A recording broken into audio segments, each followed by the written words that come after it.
So going back to rest in peace, Russell Poole. At the time that Russell passed away, when he went to the sheriffs, what was his findings? What was he going to tell them at that point? Well, that's all in Chaos Merchants. And if you read the first 13 pages of Chaos Merchants, that's what he took with him to the sheriffs. Because really, what happened was we were meeting with Dave Demersion at the DA's office. Dave was going to retire. He wasn't feeling the case. We gave him Tupac 187, and it was just too much information for him to digest. And he said, "Hey, I'm not really feeling this case." So we boiled it down to Tupac murder facts. There's 45 Tupac murder facts, and we made it simple to understand. And when we gave him those first 13 pages, he said, "Yeah, I actually understand this case, and I feel it now, and I want to pursue it." He said, "But I need an investigator inside of either LAPD or the sheriffs that can help me make this case happen." And so I knew Jimmy McDonnell, and I had worked on his campaign, helped him get elected as sheriff. So Russell and I were exchanging texts with Jimmy McDonnell. And then one day he stopped communicating with us. He just broke off all communications. He was now the sheriff and broke off all communications. So I went to an alumni event at Leadership LA because I was an alumni and he was the keynote speaker. And so I walked in and I cornered him, and he did not like being cornered. And then he thought about it, and there were a bunch of people around. And he didn't want to have a big, brouhaha in front of a bunch of people. And he goes, "Hey, man, why don't you reach out to me and we'll set up a meeting. I'll get you your investigator." And so then I called Jimmy McDonnell through a guy named Kerry Carter, and I arranged a meeting. And it was 3 weeks before the meeting was going to happen. And Katie and Reggie both knew that the meeting was going to happen in 3 weeks. They had foreknowledge because they got phone calls. This was all ahead of time. We didn't find out about Wait, that wait. until, How Caden was already involved already? yeah, Katie found out about it right away. They called him right away. And we What? didn't find So out about it till after Russell died. Then Katie came out gloating about it. "Well, so I've when known wait, about let it me for ask you a three question real weeks." quick. Yeah. So when Russell Poole died, the Wrap It Up task force was already formed. No, that was over. I mean, it was So how was Caden involved already? they called him. The sheriffs called him. The sheriffs called Reggie, and they started to mobilize to try and derail us. And that was all going for 3 weeks before. And Katie and Reggie both said, "Hey, we found out about it 3 weeks ago. We've known for 3 weeks." And they knew what we were going to talk about.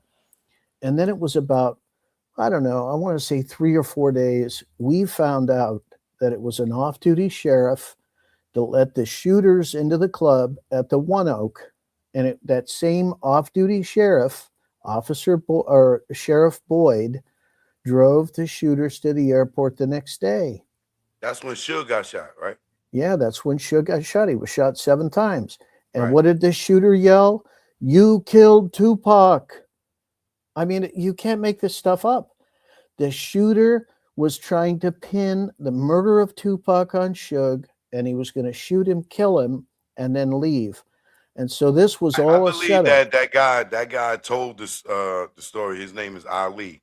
Yeah, Ali from the Zopound.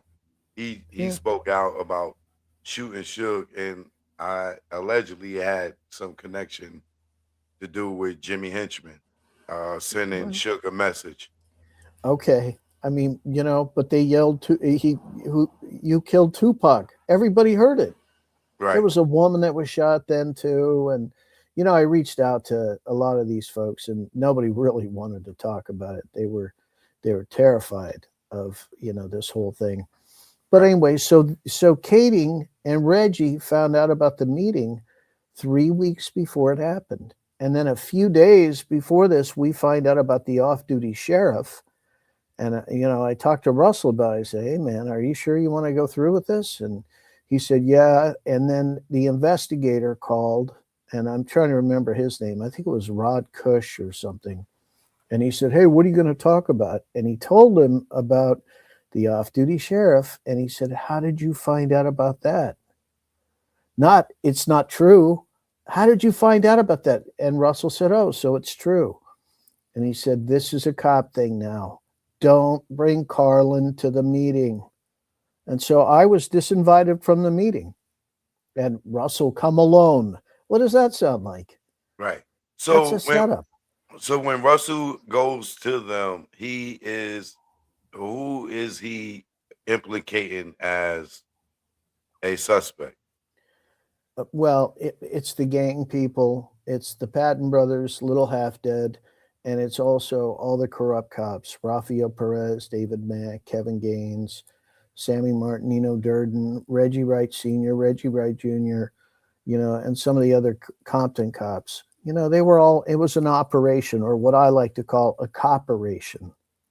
And that would be in regards to both Biggie and Tupac, or just Yeah, Biggie?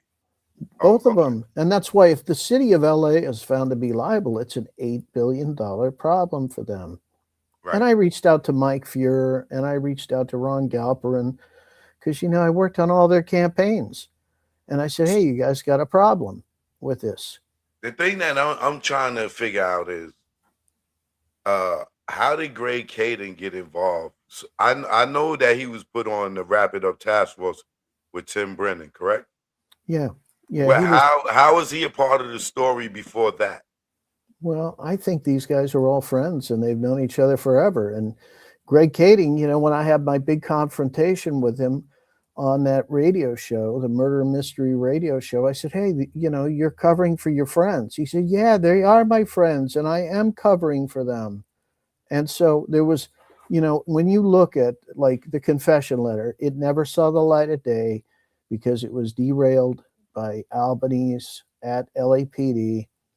And, RJ and Russell went to the LAPD meeting and, Darren Dupree was there and RJ had not disclosed that to Russell. And Russell was hot about it because he kind of got, egg in his face by saying, hey, how does Kading's partner at this meeting? And you didn't tell me about it beforehand. And so, the upshot, and I don't know if RJ just let it, it slipped his mind. He didn't know. I don't know what it was, but I know that Russell was not happy about that. And then kind of a crazy thing, I used to hang out with Anthony Brooklier, and Anthony Brooklier was a mob attorney. And I used to go Saturdays and listen to music in Century City. A friend of mine would play music, and Brooklier would be there. And then Russell said to me, he said, hey, I need an attorney that can sue the city of Los Angeles. And so I said, well, I know this guy. His name is Anthony Brooklier. He goes, I know who that is. Let's get on the phone with him. So we get on a call while we're writing Tupac 187 with Brooklier. And Brooklier had previously represented Suge Knight, and he failed to disclose that. And so when I had the actual manuscript for Tupac 187, I bumped into him on a Saturday, and he goes, man, I'll give you $1,000 right now if you'll let me read that manuscript now. And I said, hey, man, I ain't going to let you. I said, why did you disclose to me that you previously represented Suge Knight? And whose best friend is Anthony Brooklier? David Kenner. I mean, you can't make this shit up. Right. And so what ends up happening to Anthony Brooklier is he ends up hanged in his condo. He's dead. I What? mean, oh yeah. Yeah. Yeah, it's crazy. And so, after all this stuff happens, it's like now Anthony Brooklier is dead too. Then that happened after Russell died. Right. So So you can't make this shit up.